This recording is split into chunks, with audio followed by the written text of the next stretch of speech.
Salut tout le monde, c'est Didi de la chaîne de contrôle. Alors bienvenue pour cette nouvelle vidéo déballage. J'ai enfin reçu le Mac Mini que j'attendais. J'avais un Mac Mini qui n'avait pas été renouvelé depuis 2014, donc je l'ai eu il n'y a pas très longtemps, mais c'était un modèle qui était assez vieux. Et comme mis dans la description, donc là j'ai reçu le Mac Mini, donc le Mac Mini, le Mac le plus petit et surtout le plus puissant aujourd'hui actuel. Donc forcément c'est pas difficile, le Mac Mini de 2014, on est sur des vieilles configurations. Là j'ai pris le Mac Mini, donc c'était le modèle qui était à 900 € et j'ai pris l'option i7.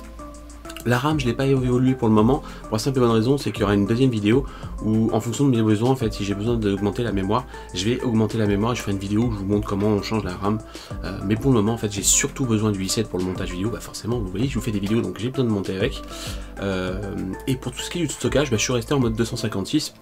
Pareil pour la simple et bonne raison qu'en fonction de mon usage, moi j'ai un SSD en fait en USB type C, donc j'ai pas l'usage du stockage interne de la machine, je travaille tout sur un SSD externe et je pense que je vais passer sur un SSD encore plus gros sur l'avenir. Donc j'ai juste pris le Mac Mini le plus puissant, donc en i7. Je viens de le recevoir à l'instant, c'est tout fait, tout chaud. Je vais vous le déballer, je vais vous montrer ça, je vais vous montrer un peu tout ce qu'il peut y avoir dessus et on va faire un petit peu le tour de la bête. Voilà, c'est parti, allez, on passe au déballage, go! Ça y est, il est là. Je vais le déballer. Ce qu'on va faire, je vais changer la caméra parce que là, forcément, vous n'allez rien voir. Allez, on est parti pour le déballage. Alors, voilà la bête. Donc déjà là, ça change. On n'a plus le Mac Mini en argenté. Forcément, maintenant, on est passé sur un coloris gris sidéral. Hop. Donc le packaging est toujours aussi propre. Mac Mini. Il se passera un Mac Mini aussi. Il n'y a rien dessus. Le packaging est très épuré. Et là donc on a donc les numéros de série et tout. Hop, est-ce qu'il y a la description de la machine? On n'a pas de description à part ici, donc Mac Mini 3,2, 8 Go, 256 de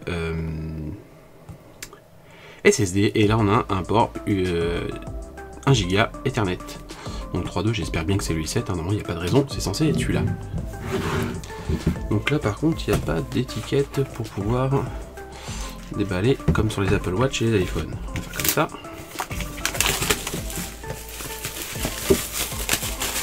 Allez hop.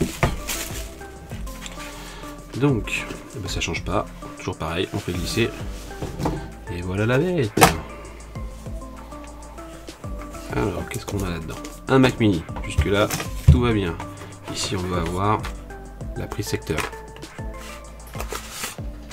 C'est le cas.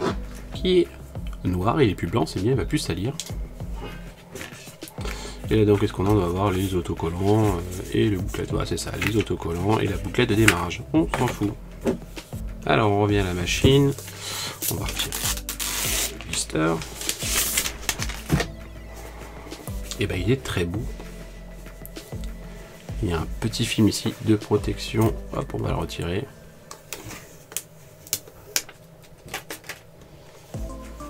Alors, on va s'approcher. Toujours le petit bouton d'allumage, le câble de branchement, l'Ethernet en gigabit. Là, la nouveauté maintenant, on va être sur des ports Thunderbolt USB en USB-C, du 3.1 et du Thunderbolt. Donc on a 1, 2, 3, 4 ports USB. D'ailleurs, moi j'ai commandé un petit câble que je vais vous montrer après. Il y a de l'HDMI, il y a 2 USB encore traditionnels, on a la prise de casque. Et ici on a la grosse ouverture béante du système de refroidissement qui est promis d'être très très efficace. Sinon, rien ne change au niveau du design à part le fait qu'il soit sidéral. J'ai commandé ce câble là, c'est la marque Moshi, donc c'est du USB type C vers du DisplayPort. Là j'ai un écran qui est juste ici en DisplayPort, le Mac Mini étant en USB type C, on va en profiter. C'est un câble qui est compatible 5K en 60 images par seconde, donc très appréciable si vous avez un bel écran. Et on est en taille 1,50 m, donc c'est ce que je vais utiliser pour brancher mon écran. Allez, on passe au démarrage. Suite de la vidéo, on se retrouve quelques semaines plus tard. J'ai utilisé le Mac Mini donc plusieurs semaines et je vous fais un petit peu le retour comme ça maintenant après ces semaines d'utilisation.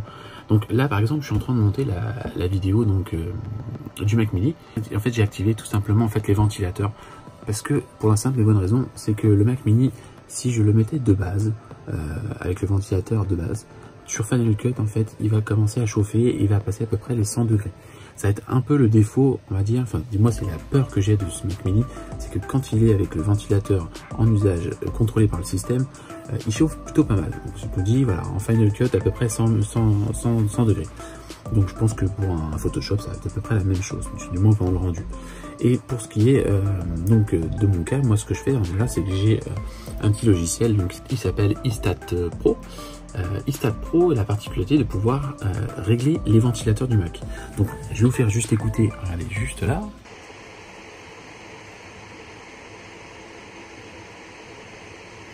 J'ai mis les ventilateurs à fond, ça fait un petit peu de bruit, par contre ça me permet de pouvoir travailler et je vais vous montrer juste ici, on est en plein rendu et là je suis à 71 degrés.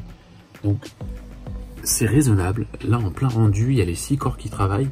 L'avantage quand même des 6 corps de ce nouveau processeur, c'est qu'il est quand même plutôt puissant.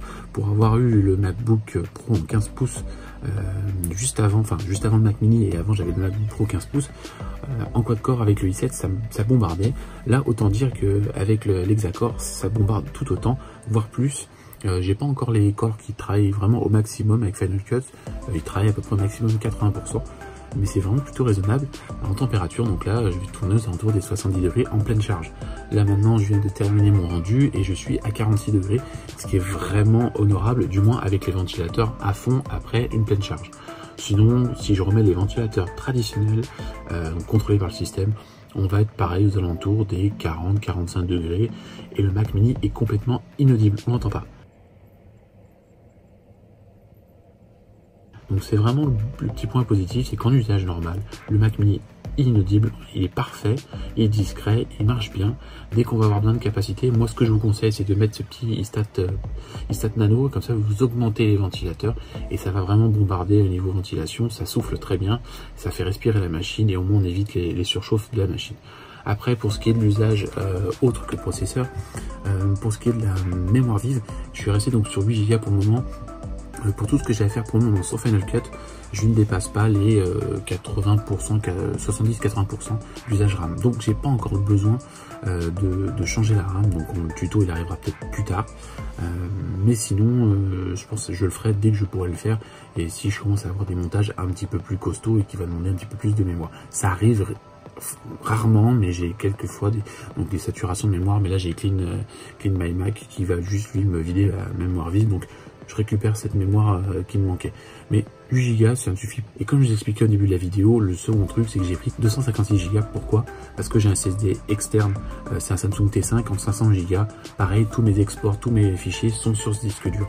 Donc 256 Go, ça suffit. Donc concrètement, pour moi, pas besoin d'aller chercher une machine à 2000, 3000 euros tout équipé. Vraiment, je pense qu'un i7 en 256 avec 8 Go, voire 16 ou 32 à rajouter après, ça suffit largement. Puis pour ceux qui auraient besoin de travailler plutôt la 3D, bah, peut-être se diriger vers des cartes graphiques en USB type C Thunderbolt. On va pouvoir brancher donc un boîtier avec une carte graphique intégrée dedans et on va pouvoir avoir une puissance graphique démultipliée. Parce que là, c'est vrai que le processeur graphique, c'est une Intel, donc pas très puissant. Voilà, c'était un peu mon rendu à chaud. Désolé pour la casquette, la tête, il est tard, je suis fatigué. C'est l'après Noël, donc désolé pour cet état-là. Voilà, pour moi, cette vidéo, elle est complètement terminée. J'espère qu'elle vous aura plu. Je vous invite à la partager, à mettre un petit pouce si vous avez aimé, à mettre un petit pouce vers le bas si vous n'avez pas aimé, comme d'habitude. Et je vous dis à la prochaine pour la prochaine vidéo. À la prochaine vidéo, c'est con ça. Bon, c'est pas grave, on passe. Allez, ciao!